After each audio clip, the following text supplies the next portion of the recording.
Welcome to HurricaneCenterLive.com. I'm Alex Garcia, Director of the National Tropical Weather Conference and Executive Producer of these programs.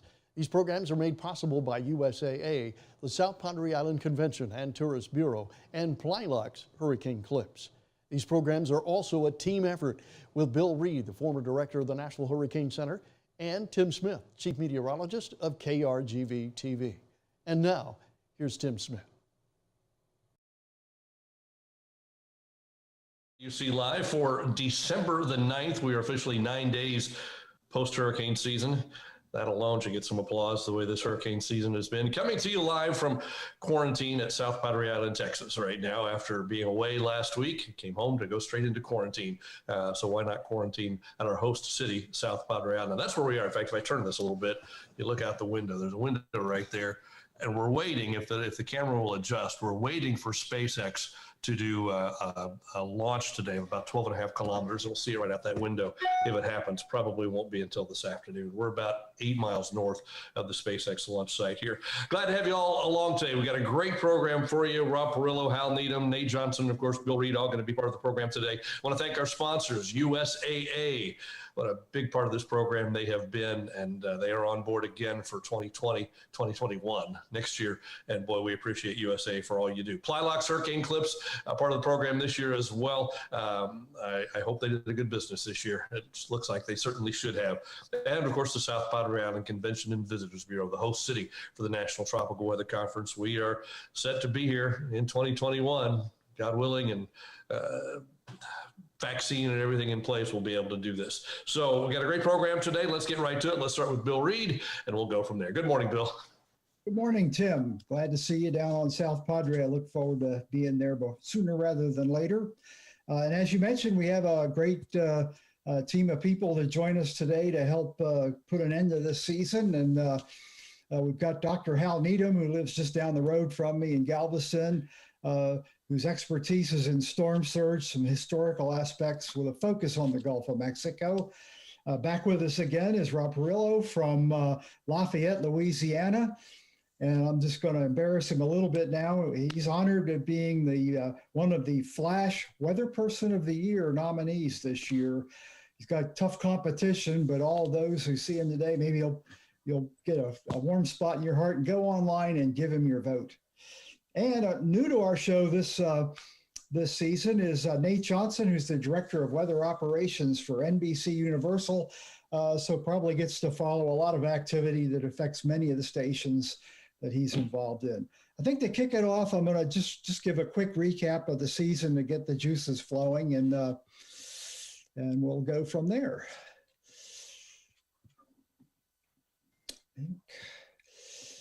All right. Hurricane season 2020. We went through the whole list of names. We went farther in the Greek alphabet than we've ever gone before. Numbers aren't the only, storms not the only thing we look at, but it is good to note that it set a record, beat what I thought was an unbeatable record of the 2005 season. So we now have 30 named storms, which is almost the same number of storms as you would get in 3 consecutive average seasons. 13 of those were hurricanes, 6 were major, 12 USA landfalls, which is a record, 10 storms in September, which is a record. Kind of a record because we just don't get that many storms in November, but to have category 4 and 5 storms, 2 of them in making landfall in November is really off the charts. Our biggest storms, worst storms, unfortunately for Central America, were saved for last. Last I looked, we were at an estimated 400 direct fatalities, but a lot of data has not yet been collected from Central America for the November storms. And unfortunately, I think those numbers will go up. And the damages total out at about $40 billion with all these landfalls that occurred this year. A timeline here is an interesting way to look at it. Normally you have a period of activity followed by large breaks. Sometimes you have nothing going on in the June-July time frame, and then it starts picking up in a typical season in August. If you look down that line, there are very few breaks longer than 10 days in the entire season. So all of us that were involved in the tropical cyclone information system. We're kept busy the whole year without any real extended breaks to catch our breath and do the follow-up work you like to do after there's been a big storm. This has been going around a lot to show all the watches and warnings for tropical cyclones.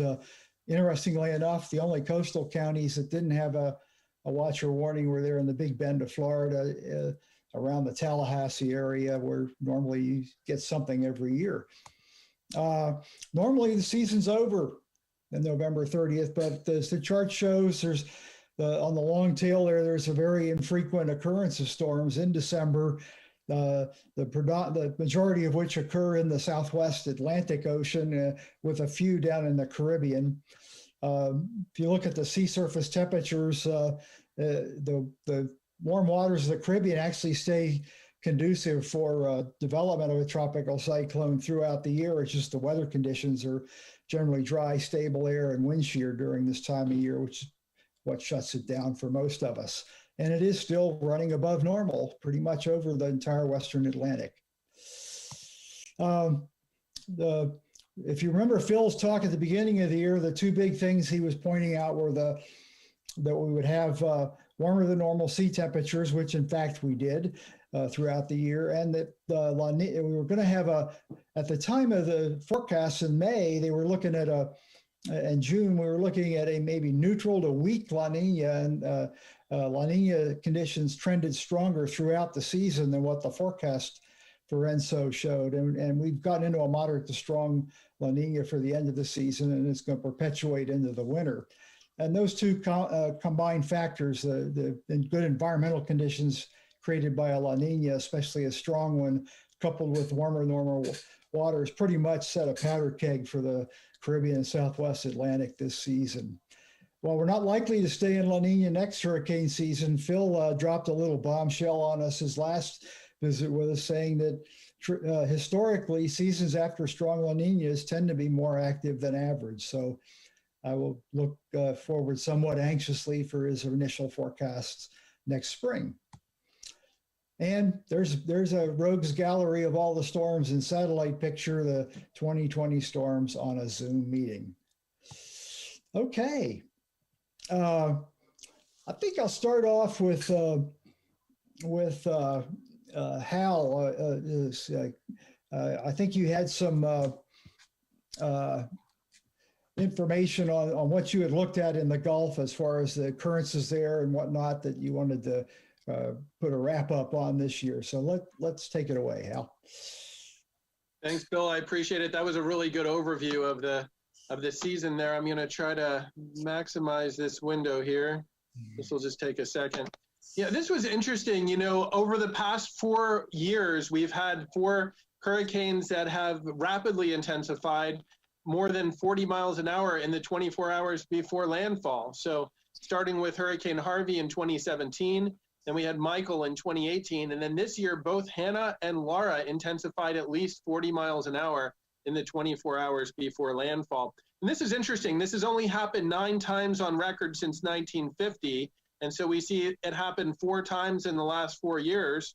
And if we look at the beginning of the data set, in the first 50 years of the data set, it only happened 3 times. So this happened about once every 17 years in the second half of the 1900s. In the last 4 years, it's happened 4 times. Is that just randomness? Is it just a cluster? Or is it possibly a trend? Well, you know, we do know that warm sea surface temperatures help intensify these storms, and something that I'm working on a project with some friends at East Tennessee State University. We're looking at trying to understand trends in the Gulf water temperatures, especially the Western Gulf. You know, we've seen 3 out of these 4 storms were either in Southwest Louisiana or along the Texas coast. Is there something in the Western Gulf of Mexico waters where we're seeing a warming trend? Well, we don't have long-term temperature records out in the Gulf going back, say, you know, decades or even more than a century. But we do have some interesting data coming out of Galveston, the city where I live. So I'm joining you today from Galveston, Texas, where I live. And we have the longest continuous weather records west of the Mississippi River, 150 years of weather records. And what's really interesting, you can see the yellow star on the map is Galveston. And this is just looking at a weather map for September 1st. But you can see a strong south wind there. we will get south or southeast winds sometimes for weeks in a row. In the summertime, just the flow is usually coming off the Gulf. It's an onshore flow. We usually do not get cold fronts until maybe later September or October. And so we typically get this consistent onshore flow that's blowing over this pool of warm water right into Galveston.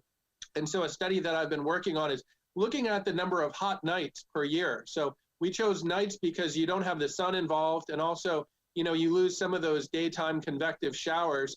And this is the last slide I wanted to show you here. This just shows a trend in the counts of hot nights in Galveston since the year 1900. And so a hot night is defined as having an overnight temperature of 84 or above.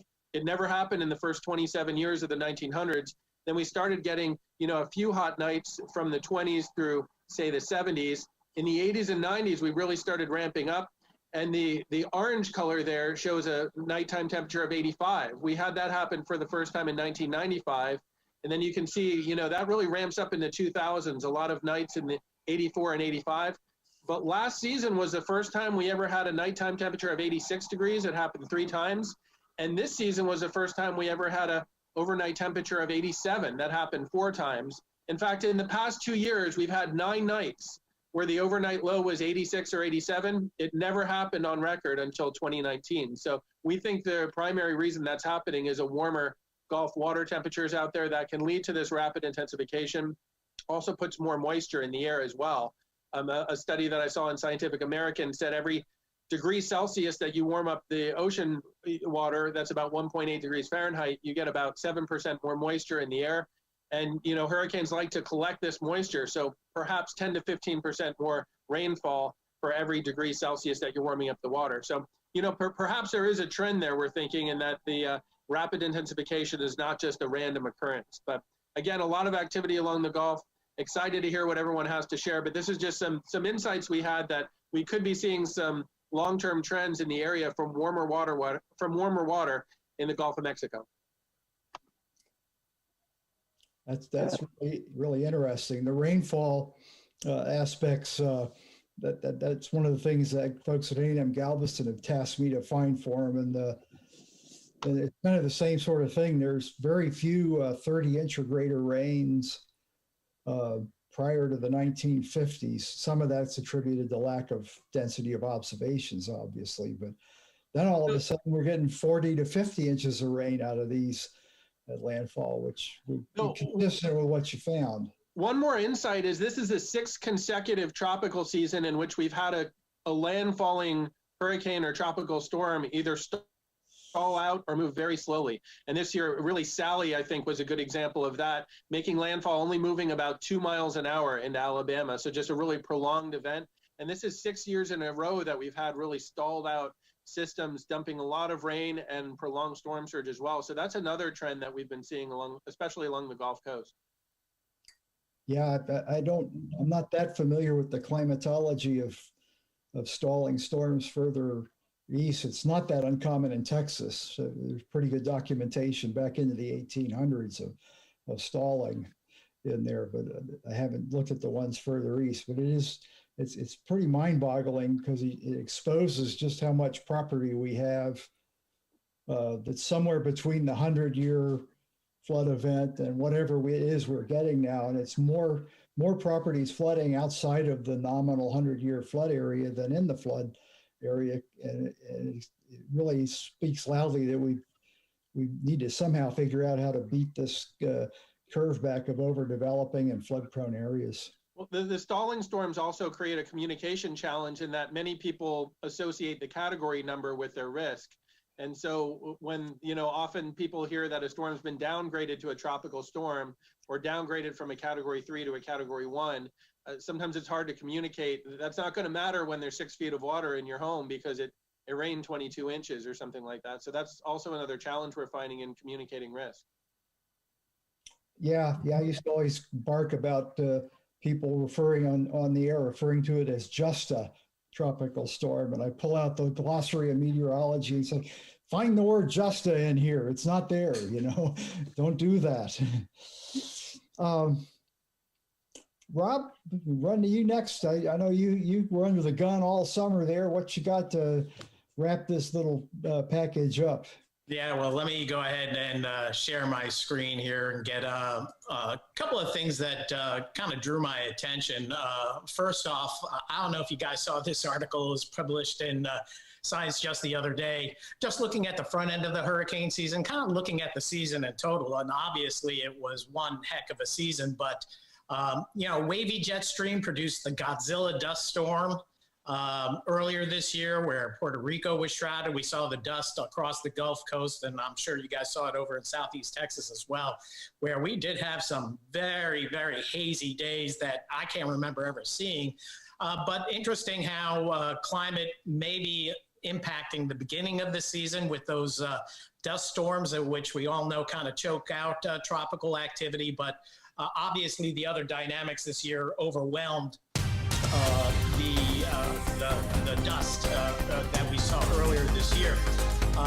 The other thing I'll note, just looking at the amount of activity, and this is off of my Twitter feed here, the amount of storms that impacted the Gulf of Mexico. This is a graphic I produced and, saving for the future, and just the number of storms here in the northwestern Gulf of Mexico.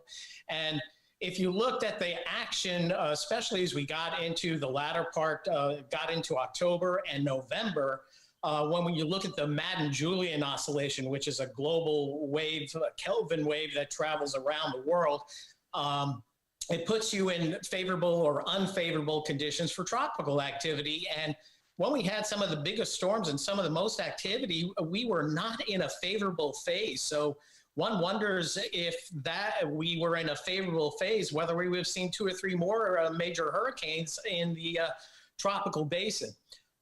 Just to give you an idea for folks that aren't familiar, I'm in Lafayette, and hopefully you can see my cursor here, which is the area that I serve. It's the 14 parish area called Acadiana, which is a derivation of the Acadians that moved to the area, and that's why we're called Cajun country. But you can see how we were bookended by Zeta to the east. We had Laura and then Delta just several weeks apart. We were actually impacted by Tropical Storm Beta, which was a depression that came through San Juan. Of course, we had Marco out ahead, which at one point was a hurricane, but came through as, when it came through our area, it could have been classified still as a tropical depression. It did produce some gusty. We did have a couple of storms that produced damaging winds.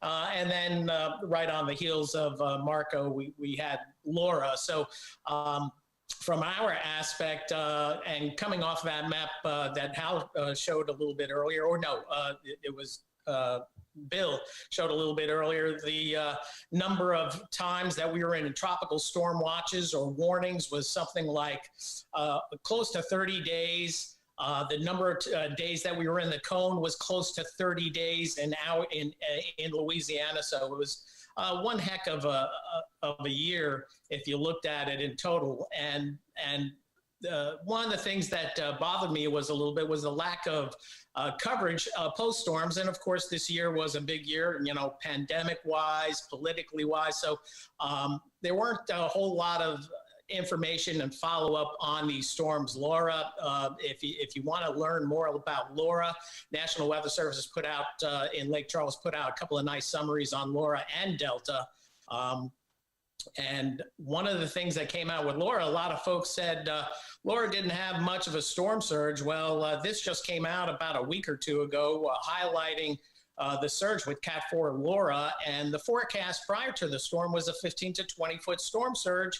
And in the days after the storm, a lot of folks were saying, well, yeah, Lake Charles had a lot of damage and infrastructure damage. In fact, it's the most infrastructure damage I've ever seen to a relatively urban area.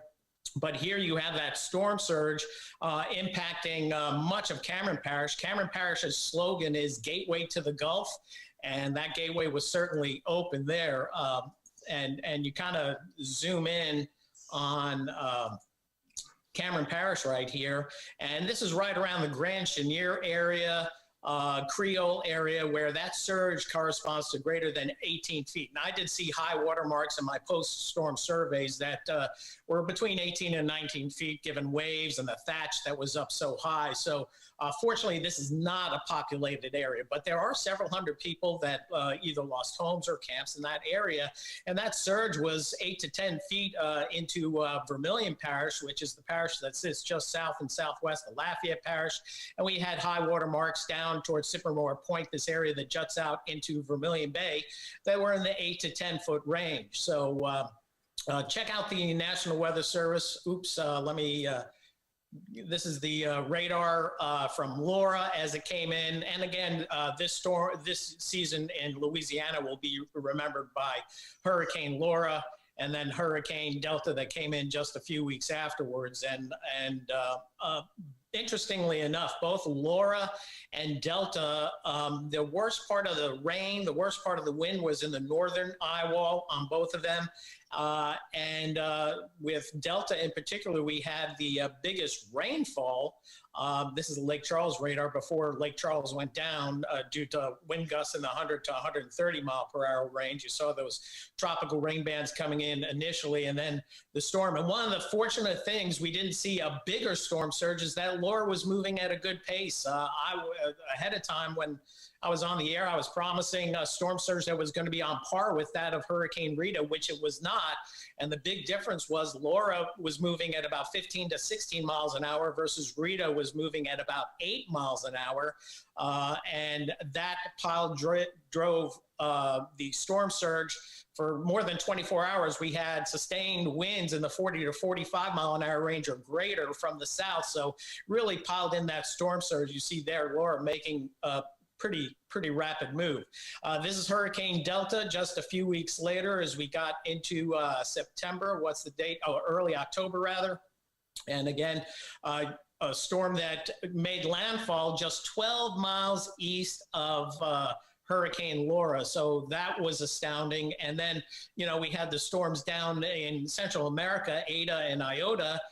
They essentially paralleled those paths. And one of the most unfortunate things, I think, with the storm season this year is that the national coverage of the storms down in Central America, yeah, it's going down there, it's bad, but there was very little information. There continues to be very little information. I did see a report that was aired on Vice News just a week or so ago, highlighting folks that lost absolutely everything that live in the mountainous areas of Guatemala, Honduras, and Nicaragua.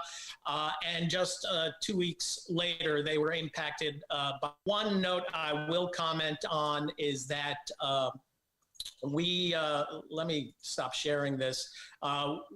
One of the things I did notice is the usefulness coming from a local TV aspect on how local television stations really shine in these tropical systems and coverage for the local audiences, because without them, there'd be a lot of information not getting out there. And we look back at, and we're still evaluating how we covered the storms during the tropical season, but our numbers, just looking at who consumed our product and who's watching us and on what platform, we found some very interesting stuff. We set records in just the month of October, just citing how many people came to the KATC website, 3 to 4 million people. Mainly the weather pages and the news pages. On the apps, we have a news app and we have a weather app. On the news app, 4 million unique users. And on the weather app, it was 6.1 unique users. And then you look to see how long they're on your app, and it averaged 4 minutes on the KATC weather app. So we're seeing a paradigm shift on how people are consuming that information and making sure we're there for that. But that's what I'm going to remember most about the season, other than the lack of sleep and going into every week and what's the crisis of the week to deal with.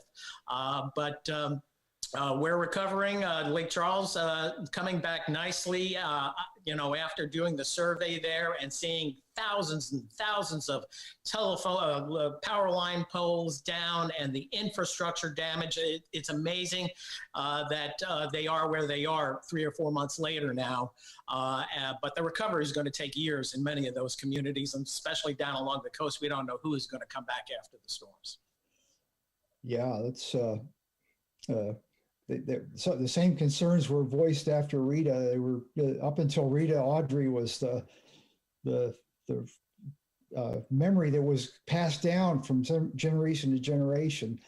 Rita, they wondered if people would come back, and I guess they did. Now you kind of wonder, they're relatively close together, Rita and I took pictures of houses that were completely destroyed in Rita. 3 years later, I took a picture of the same house that was completely destroyed by, what was the storm that hit over by you guys, Houston? Ike. Right. And then took a picture of the same house post-storm after Laura. And I never really had the time to get back there after Delta because we had other storms going on at the time. I haven't been able to do the damage assessments I would like to do, but give you an idea, Pecan Island, when I moved here in the late 80s, had roughly about 1,000 folks that lived in the general area. They had a school that was a full school. It went from a grade school up through high school. Well, after Rita closed down, there were several hundred people that lived in around the Pecan Island area prior to Rita. And then I interviewed somebody after Hurricane Ike who just got wiped out. And he said, well, there are about 30 people that are here now. And now I don't know how many people are down there, but folks that have disposable income and can have, duck hunting camps and that sort of thing, you cannot live down there. And it's becoming uninhabitable unless you can build 20 feet up. But in Laura, what we saw in this storm, Laura's going to not be known so much for the surge, but the tornado-like, EF2-like wind damage, because you saw a lot of these elevated structures 18, 20 feet up, but the wind still wound up taking out a good part, or if not all of these camps and these homes. And in some cases, where they were up 15 or 17 feet, you still saw a 2 to 3 foot surge pretty much gutting out those structures anyway, because that surge was 18, 19 feet high, those high water marks. So you have seen a paradigm shift. And I think I presented that a little bit at one of the tropical conferences, how we've seen the population shifting further and further away from the coast and further inland toward Lafayette, Lake Charles. And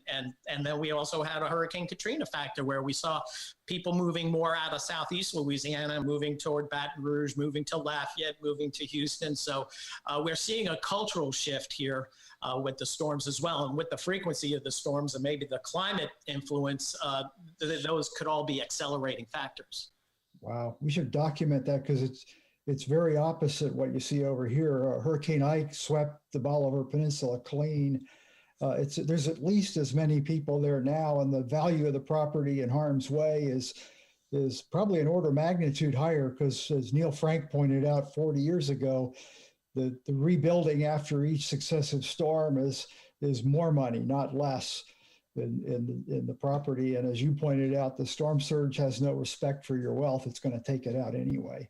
Yeah, and you look at the damage that you see storm after storm, and all these it's like, for God's sakes, can we start burying some of our lines, our power lines, to mitigate the costs because if you bury a power line, it costs 8 or 9 times more than a straight up pole, but in the long run, you're going to be paying less because you're not rebuilding and rebuilding and rebuilding the same infrastructure over and over. And there could be other factors.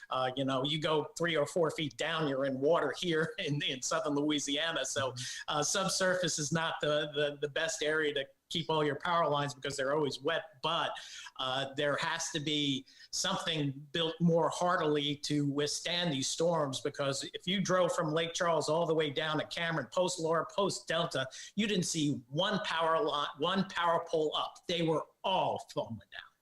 Wow. Yeah, our neighborhood's all underground, and after Ike, it was the first one up. Right. It does make a big difference. Later, we were my son was back in power over here, so that was good. Well, thanks, Rob. Nate, from the view from watching a whole bunch of channels there, I'm sure you have a lot of maybe lessons learned or new ideas that have come out of this this season. You want to share your thoughts? Sure. I think one of the things that I'll remember out of this particular season was just how wide ranging it was. Bill, you showed the map of how many counties were covered. And, our station group owns stations all the way from, Boston and Hartford, all the way down the coast. We have stations in Miami, we have stations in Houston, a station in Houston, and a station in the McAllen, Harlingen market. And all of them saw activity this year. We had hurricane, like conditions and, extended hurricane coverage in New York City, in Boston, in Hartford. And as a matter of fact, some of the heaviest damage from Isaias was in in Connecticut and was covered by our Hartford station. So including some tornadoes and, the high winds and everything else. So just how wide ranging this particular season was, and just how the fact that it's everybody's at risk, right? It's not just the coastal markets. It's not just right along the coast, and you don't have to be south of a certain latitude. If you're within, a few hundred miles of the coast, you could be, subject to, hurricane-like conditions. We also, again, how quickly the rapid intensification that Hal pointed out, we had a couple of those this year, including one, that moved in with Hannah, that moved in along the, deep South Texas. And, that was continuing coverage. And one of the things, all the stations, and Rob, you pointed out, and I'm glad you did, just the value of local TV stations in these situations. But also, I think one benefit of, stations having sister stations, whether they're corporate sister stations or whatever, is the ability to backfill. And we had to actually put that into place at one point with Hannah, because the building in McAllen where our station is located, we started taking on water. And even though the station's on, not on the ground floor, we still had, water coming in. And so for a brief period of time, we had to have our San Antonio Telemundo station providing updates, for McAllen viewers, and they were plugged in and whatnot. But we also were able to not let the people down. We continued to provide coverage for them in spite of the, the water damage that we were taking during the middle of that storm. So, one benefit of having not only the stations in the market, but even having adjacent or neighboring stations in your corporate family or your network family, being ready to go and to step up and stand in, because even though you may be taking on water, you still have to cover the storm. You still have to keep your viewers safe. That's interesting. I remember at the beginning of the season, there was a lot of concerns about the combined effects of staying safe from the COVID pandemic and dealing with hurricanes. Well, we may have gotten somewhat fortunate in that the big metropolitan areas that would evacuate 1 million or more people didn't have to do so this year.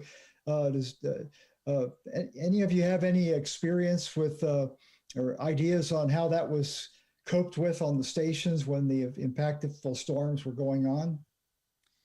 From our standpoint, we were fairly aggressive early on in March and April in really trying to get people set up to be able to work from home, to do whether it was a portable chroma key or a webcam, and then taking control of graphics, at the TV station and being able to do that, and really trying to minimize aggressively how many people we had in the building, and things that 20 years ago when I got into the business, things that I thought would never have been possible. The idea that you could produce an entire newscast, a professional, well-lit, sounds good, rolling video, the whole bit, do an entire newscast without a single person in the production chain actually physically at the TV station, I'd have told you were nuts.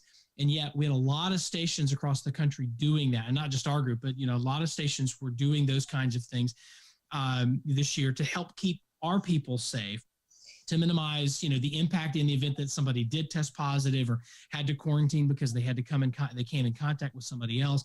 That actually, I think, really helped us, so that when we did have to bring people back, number one, we'd thought through a couple of steps of backups in the event that the stations weren't, accessible for one reason or another.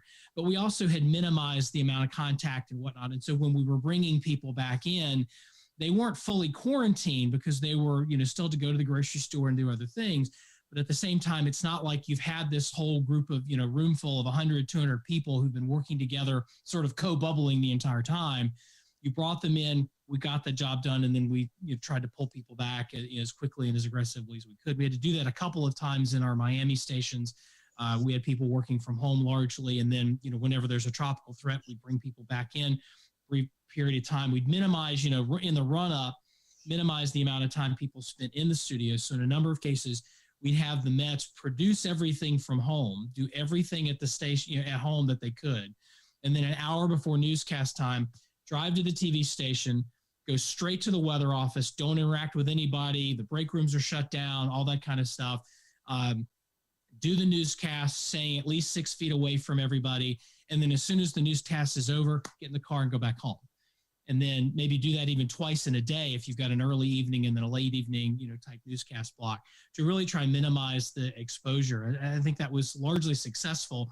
And even in cases where we've had some positive cases in some of our newsrooms, it's largely been they got it somewhere else. They haven't been in the building. And so there's no quarantining that we need to do. And if they are if they feel well enough, some people that have COVID are asymptomatic, they feel fine, they can continue to work. If they've got, the setup and everything at home, they can keep working and, continue to contribute in the way that they want to without having to burn time off and all that kind of stuff. Obviously, if they are symptomatic, then, stay home, take it easy, rest, all that kind of stuff. But, we've all, I think, had those instances, whether it's allergies or a cold or something, where you feel fine, but you sound terrible and nobody really wants to be around you, but you could still do your job. Well, we now have the ability to do that. To me, it sounds. I've heard very similar comments from Tim and Alex on how they operate, and other people I know in the business. I think this is a great success story that needs some documentation, because it ain't the last time we're going to have something like this. No, and we look at it as this, a lot of this pandemic, for better or for worse. I mean, part of it has been a forced experiment. How much of the television infrastructure do we really need to have in the building? How many people really need to come to work every day in order to be successful and to, personally, professionally, and to drive the station goals and the business goals and that sort of thing. And it's causing us to really rethink a lot of things in terms of, how we build buildings and what we build for. And, I think of, sales departments, for example, largely salespeople are out making sales calls. Do you need an office? A 24/7, 365 office space that's climate controlled, year round? Do we really need all of that, or do we need more sort of hoteling space and some meeting space, but then give folks a cell phone and a laptop and maybe a company car or something, and let them go out and sell and actually be out and interacting with the community? Reporters are the same way. A lot of reporters might not even come into the building at all. They call into the morning meeting via Zoom or a phone call before. Meet up with a photographer, shoot a story, and then, they're driving to and from stories separately. So we're, again, minimizing contact, that sort of thing. And I think that even in the production chain, we're starting to realize that some of this stuff we can do. And maybe it's not maybe we're not going to do it all the time. We're not going to have, John Morales doing weather from his backyard, all the time going forward. But there may be opportunities for us to do that in the event that, it's a tool in the toolbox. And I think we'll get past the pandemic in the after times, as the state climatologist here in North Carolina called it on Twitter the other day. We'll have some time to sort of sit down and see, well, where does this fit? What's the appropriate time to use this tool going forward once the pandemic is passed and we're not sort of having to quarantine so much? I imagine these stations have had to put their IT security people on medication. I mean, the last time I broached doing operational work from home, the response was something like, "You'll have to pry my cold, dead fingers off the keyboard to do that." Yep. I haven't heard of any instances where a station or an operational facility in the Weather Service, for example, have been adversely hacked by some malcontent online. Yeah, we've been fortunate. Obviously, a lot of planning going into that. We have enough, at least in our company, we have enough people working remotely that some of that infrastructure was there, and obviously had to be expanded, by an order of magnitude or two, early on to account for it. But there was a framework that had sort of been put in place by, a number of remote employees, and so I think going forward, how much of that will stay in place, I think, will be determined largely by how many people return to working in the building 5 days a week, or whether we, do some sort of splitting where there's, folks working from home. And, admittedly, the ability to work from home is in somewhat a kind of a privilege, right? If I've got 4 kids and nobody's in school because the schools are closed down, then that's a lot harder. And physically going to an office may be more productive for me and for the company. But for folks who are able to do that and pull that off, it certainly works.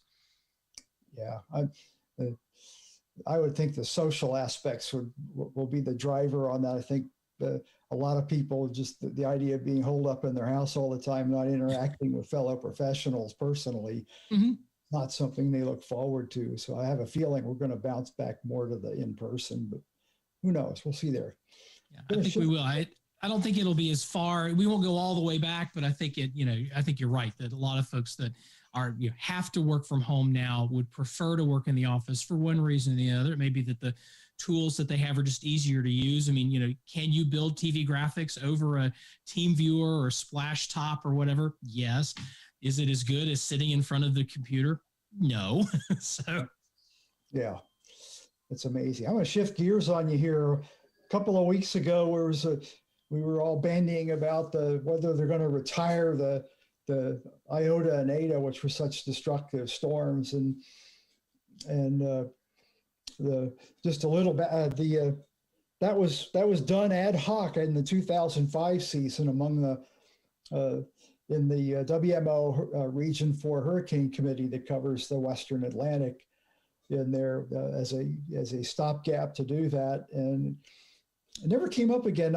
We had a few 19 or 17 or 19 named storm seasons while I was there, but the issue never came up at any of our meetings there. I have a feeling they'll be addressing it this year. Well, Nate put out a bit of a proposal there. You want to tell us about what you were thinking about and any further thoughts you've had since you did that? I can't remember if this was a staring at the ceiling at 2 a.m. or cuddling with a crying kid at 4 a.m. or one of those shower ideas, but just one of those moments where you've got some time to sort of think. And based on the fact that I think we're going to see more seasons like this, not fewer. I mean, we went from the 50s all the way until the previous decade didn't have any, and in the last 16 years we've had 2 where we've had to dip into the Greek alphabet. And this year, clearly we have a couple of storms that I think are going to be retired. And the question was, well, can you retire a Greek letter named storm? And the answer was, well, we'll Ring of Honor it. We won't retire it, but we'll put the name up there with the year, sort of like that sports team that is your team's rival, that they have so many players that are just so good. If we retired all of their numbers, we'd run out of numbers. So we'll just honor them. It just seemed kind of unsatisfying, right? It's an answer, but it didn't really sort of scratch the itch. And so the idea was, well, is there a way to get around that? And I think the way to get around it is to find a way to stop using the Greek alphabet entirely. We're the only basin that does anything like this, where if you run out of names, you run into this special list that's not another list of names but the Greek alphabet. I think it might be a holdover, maybe a holdover from when it was the phonetic alphabet, back in the day, and alpha is the first one of both of those lists. The long and short of it is, let's just change the way how we name storms in the Atlantic to mirror what happens in a number of other basins, including the central North Pacific, western North Pacific, and some of the South Pacific basins. And that is, you'd still have your 6 lists, you would still run through, but at the end of a year, you would just stop. And then at the beginning of the next year, instead of resetting to the top of the next list, you would just pick back up from where you were before. A couple of real great benefits out of this. Number one, there's no more Greek alphabet. There's no more arguing, do we use the college fraternity pronunciations or the actual, I speak Greek natively, and that's not how you say beta. Do we use that pronunciation? That's a thing. You'll never run out of names because you'll just keep going through it. If you get to the bottom of the list in the middle of the season, you'll just jump to the top of the next list and go forward. And it also helps, I think, to load balance the names. There's every season has an A storm. Most seasons don't have a W storm. But if we start sort of churning through the list, and we'll start using some of those, the latter half of the list a little bit more, I don't know that that's a huge benefit, but at least you're not having to constantly come up with, we retired the A storm again, or we retired the F storm again. Here in North Carolina, it's always the F storms that seem to get us. We've caused about half of those to be retired over the course of the last 20 years or 30 years. So, we start to use more of the list down at the bottom. So it's not as much of a struggle to come up with names. If you retire it, it'll be equally likely that it's a W storm that's retired than an A storm. The only negative that I've heard, other than just the procedural piece of getting this push through and getting everybody to sign on, which is going to be a challenge whenever you make any kind of change. The only actual negative that I've heard that I think carries any sort of weight is you won't immediately know, based on the name of the storm, how deep into the list you are. Because right now, when you reset, if it's an F storm, then it's the 6th storm of the season, the 6th named storm of the season. Doesn't tell you how many unnamed tropical depressions, were there before, for example, but it gives you a sense of just how busy the season was. And my response to that is pretty simple. It is, if it's a busy season, or if it's an unusually unbusy season, there will be no shortage of people like me, Rob, and Tim, and Alex to tell you that it's been a busy season or not. So I don't know that we lose anything there. Yeah. And I think the benefits of, we don't have this special list. Plus, it's a system that is used in other parts of the country, other parts of the world. Other parts of the world already do exactly this. The Central North Pacific has 4 lists, and they rotate through. And they're actually shorter lists, too. And they rotate through that list over time. We already do it. We already know how to do it. So the mechanics are pretty easy. It's just deciding we're done with the Greek letter alphabet. That way we can retire the storms that we needed to retire from this season, and then we move on. And if you have to retire a named storm in the future, you just replace it with another name with that letter, and you move on. Yeah, I see some advantage to that. We were running out of I names. I usually show big seasons, big storms come in September. It's about when you're hitting the I, and there are not that many I names. And I only half jokingly suggested falling back to comic characters like Hager the Horrible as a backup storm. Or Dilbert. That was my favorite one. Oh, yeah. But that didn't get any traction. Can we have Hurricane Pointy-Haired Boss? That would be, and just retire that one. No, right. The one that issue you brought up, it's like, so what? Perhaps other than the FEMA folks that get stretched thin, the people that are having to respond globally to something like this, there's for the individual citizen, hell, we had Alicia with 4 storms. That was a big year here in Houston. So it doesn't really matter to me whether it's a busy or non-busy season. It's a change. I think that's your hardest thing you'll be pushing against is there'll be a lot of people that don't want to change the system on the committee, perhaps. But I think it does, it gets us deeper into the list. It uses some of those additional names at the bottom. And like you said, the retirements over time, just from a, load balancing standpoint and from, random, you're going to spread the load out a little bit so that you're going to retire more names deeper in the list and not have to come up with more I names or more F names as we look, into the future. And I think, too, I think we're going to see more seasons like this. I mentioned at the beginning that we've seen 2 of these in the last 16 years. And I don't know I don't buy into this idea that the Hurricane Center is just inflating the number of storms. I think our technology's better. Back in the 50s with one satellite, that was it. Or in the 60s, we had one satellite that we launched. That was it. Now we've got dozens, some of them at high orbit, some of them at low orbit. We're seeing more of the Atlantic. We are seeing it in more detail. And I think the questions now, the Hurricane Center is looking at this and saying, I can look at this definitively and tell you that it is a tropical cyclone based on the Dvorak technique, whatever, just because the raw data we're using is better. And so we're just seeing with more clarity. And I think we're going to name more storms, even though we may have the exact same number of storms, but that's not what the literature says we're going to have with climate change.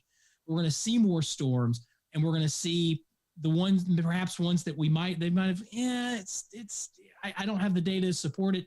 My heart of hearts, it probably is, but it's out in the middle of nowhere, and we're not going to push it. Now we have the data to actually name it, say that's what it is, because we can identify it with scientific certainty. So I think we're going to have this problem more in the future rather than less.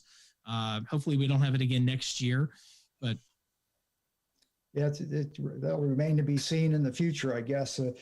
whether this is a change signal or whether it's a function of what you just described, and the fact that we're in an up cycle on the Atlantic meridional oscillation. So,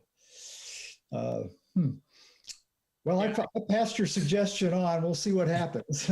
I think the handwriting's on the wall with that, just because, as Nate was talking about, we're seeing a lot of these subtropical storms getting upgraded earlier in the year. We have 4, 5, 6 of them that don't use much ACE points, accumulated cyclone energy points, but we're almost certainly going to have 4 or 5 storms every year that are, we wouldn't have classified 10 or 15 years ago with our remote sensing technology. So we're already deep diving into each list, five names every year. So it would only make sense, and maybe only from a historical standpoint, that you won't be able to recall that Hurricane I was the first storm of the 2022 season or whatever. But for consistency's sake, I think it's almost endemic on us to do that based on the way we observe storms now. It's very different than what it was just 20 years ago. Tim, what you got? You're on mute. You're on mute, Tim. It's been a fascinating discussion, and it's been fun being just a fly on the wall. Listening to you guys, it's been great. And I think, Bill, if you've got any pull, I think, let's see, there's been a Hurricane Alex, there's been a Bill. Has there been a Hal yet? Has there been a Hal? Have we had that? Nate, I know there's been a Nate, but there's not been a Timothy yet. So, Bill, if you've got any pull with the HurricaneCenter, get that T Nate. So I can have one of mine too.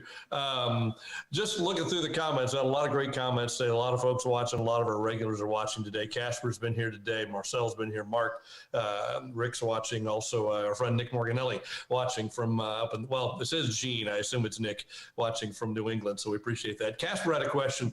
Let's just go back a little bit, back to what we were talking about initially about the slow-moving storms and how they're, Hal mentioned there have been a number of those recently, and talked about Imelda being an example of the catastrophic flooding coming from the slow-moving storms. I don't know if, again, going back to where we started 40 minutes ago, I don't know if Hal or anybody wants to comment on that a little bit, just that Imelda was one of those. Well, Imelda was a classic example of it doesn't take a big, powerful storm to cause a big flood. If the key ingredient of any of these tropical things is how slow is it moving. And the second is how much moisture is it bringing in with it. So Imelda was a great overachiever. It was like Claudette back in 79, except Claudette had existed a little longer. But that's... Imelda was a very slow-moving tropical storm in southeast Texas, dumping over 40 inches of rain really west of Beaumont, Port Arthur, but again, surprising a lot of people. If you do a web search, there's a little piece I did with PBS NewsHour 2 years ago. It's called "How a Warming World May Have Caused Hurricane Florence to Stall." And we really look at this idea of slower moving storms and how, the whole purpose of weather is to move energy and heat from the tropics to the poles. And it does appear that as the world is warming, that the poles are warming faster than the tropics. And so we may be slowing down some of the circulation and some of this flow of energy and things like that from the tropics to the Arctic. And that may be slowing down some of the circulation. Some of the models suggest that. And it does appear like we're seeing a lot of these stalled out storms at landfall in the past several years.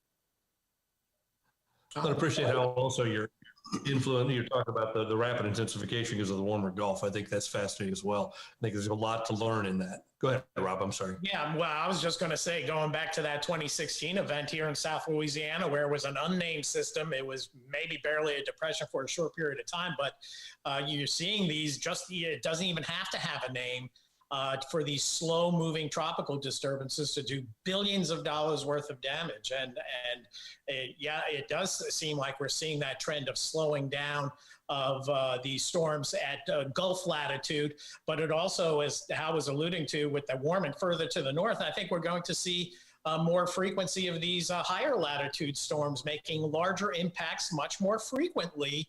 Your superstorm Sandys, your Isaias, your storms having more tropical juice in them at a higher latitude. So we're spreading the wealth around, but things are moving a lot more slowly at this latitude. And I certainly will bear witness to that over the 30 plus years I've been doing weather down here on the Gulf Coast. Very good. Very good. Any final comments? Let's go just down the list and see if anybody's got any final comments to wrap up this 2020 hurricane season. Here we are again, 9 days post most active season on record. And Rob, you're still big on my screen, so let me start with you. Just any final thoughts to wrap up the season? Well, I just want to thank you guys for doing what you did during the course of this pandemic. Normally we get together in April and we visit a little before, a little bit after, and we see each other throughout the year, maybe remotely on a couple of these, national broadcasts that you've been doing. But you guys really have adapted to the situation, and I don't want to say I've gotten more out of it this year than out of a typical tropical conference. It's much better. About the same. It's much better to visit in person and see you guys and gals and everybody in the tropical meteorological enterprise. But just want to thank you for going the extra mile for these weekly updates throughout the entire tropical season. It's really been I think it's been great, not only for us as meteorologists and people in the weather enterprise, but also having the general public see what we do, what we talk about, and have that go out onto social media. And I think that, if we're informing the public in different aspects of what we do, even the behind the scenes, behind the Wizard of Oz wall, I think that elevates everybody's understanding of what we do in the meteorological enterprise and dealing with these tropical systems and these tropical seasons. Thanks, Rob. We appreciate that. Some of these programs are a lot more in the weeds than others, but all of them, great content for us, and we hope great content for everybody who's been watching today and all the people who are watching as we speak. Al, you've been with us a number of times this season. I think we made a new friend, and we appreciate having you here. What are your thoughts as we wrap up this year? Well, I'd like to echo what Rob said. You guys have done an amazing job this year, just keeping everybody engaged and interactive. One of the things that really blindsided me when we talked about the upcoming tropical season in April, all I could see were negatives with a hyperactive hurricane season and a pandemic. Tourism is king on the Gulf Coast communities. They were getting hit really hard economically by the pandemic, and we thought a hyperactive hurricane season, all I could see were negatives. And there were a lot of stressors. It was a very difficult season for many people. But one of the positives, I know here in Galveston during Hurricane Laura, we were under mandatory evacuation. I talked to so many people that said, hey, I evacuated, but I was able to work remotely. Or my kids, it was when school was starting up. I know people that evacuated and said, yeah, my kids actually didn't miss school because our school is now remote. Just this idea that we're doing so much remotely now and how that really softened the blow, I think, of an evacuation. I never saw that coming. And I thought that was something really interesting this season. We, as a society, we're better connected technologically. And I think that in some ways could help. So it was a rough season, but some interesting things that we didn't see or think about before the season started. A lot of silver lining in this cloud that was the 2020 hurricane season. Thanks, Nate. Hal, appreciate that. Good insight. And Nate, again, you've been watching from kind of a different perspective, and we appreciate you being with us today. What are your thoughts as we wrap this up? I echo, what Rob and Hal both said. I think this format, we prefer to be in person. I think in a person, the hallway conversations and lunchtime conversations and dinner time conversations is where a lot of the work of conferences happens, but the sharing of the information is still a critical piece of it as well. And to be able to keep that going and really to open it up to a lot larger audience of people. We can't, TV stations couldn't bring everybody, from the department to any given conference. And a lot of times the best solution is to spread the love around and one person goes here. But when we share content like this, it makes it more accessible and more open to a lot of people. And I think, Rob, to your point about people, the general public being able to look in, transparency is something we need a lot of in our industry and in a lot of industries. And I think when we're transparent about what we do, why we do it, how we do it, it tends to keep the questions about, well, why aren't we doing this or why aren't we doing that? When we're sort of being transparent about those sorts of things, it tends to put everybody at ease. People don't feel like there's anything that's missing, and then their minds don't go into overdrive about filling that information gap. When we're filling that information and to use the political term, setting the message or controlling the message, we're just putting information out, being transparent. That tends to be a big help. But then my bottom line is I just want to retire this year and move on to next year. I'm naturally an optimistic person. Hopefully the vaccines will take and we can let science do science moving forward into 2021 and hopefully get back to, a normal and how, to your point, maybe a better normal going forward than what we left behind pre-pandemic. Great thoughts. Thank you, Nate. Bill, how about you? What are you thinking as we close this out? I would say, looking back over the events of the year, heck, in the leading up to April 1st, if someone said the word Zoom, I'd say, yeah, it's something my grandson says as he's going down the driveway in his little car. I didn't even know what Zoom was when we started this. And I want to take this opportunity to thank Alex and you, Tim, for allowing me to be part of this great experiment we've been doing this year. It's been great.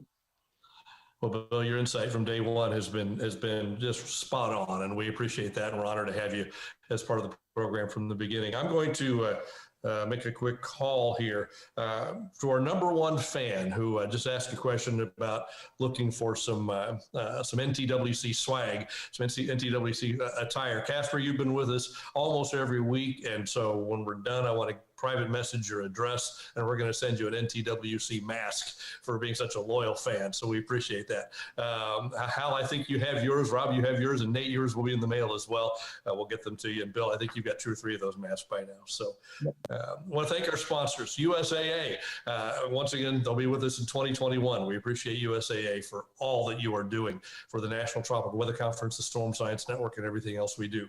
Plylocks Hurricane Clips. Again, I assume they had a really good year this year because people needed those clips desperately. And the South Padre Island Convention and Visitors Bureau, I'm still looking out the window. I've not heard the windows rumble yet, so I'm assuming SpaceX has not launched yet. Hopefully they will sometime today. There's a great website. You can watch them, Lab Padre, on YouTube if you'd like to see it. Lab Padre, you want to see what SpaceX is doing here on South Padre Island.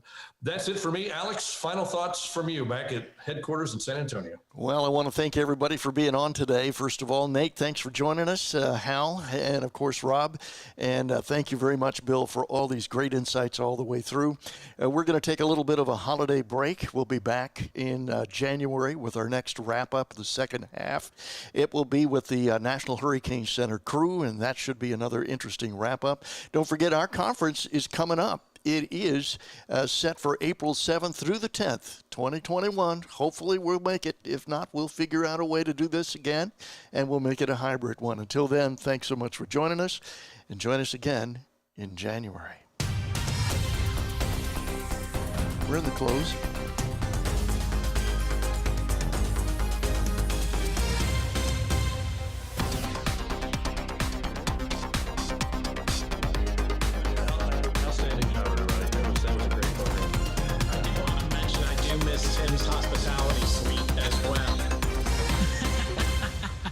Things we're not transparent where about. it all happens. Yeah, we got to find a way to do that virtually,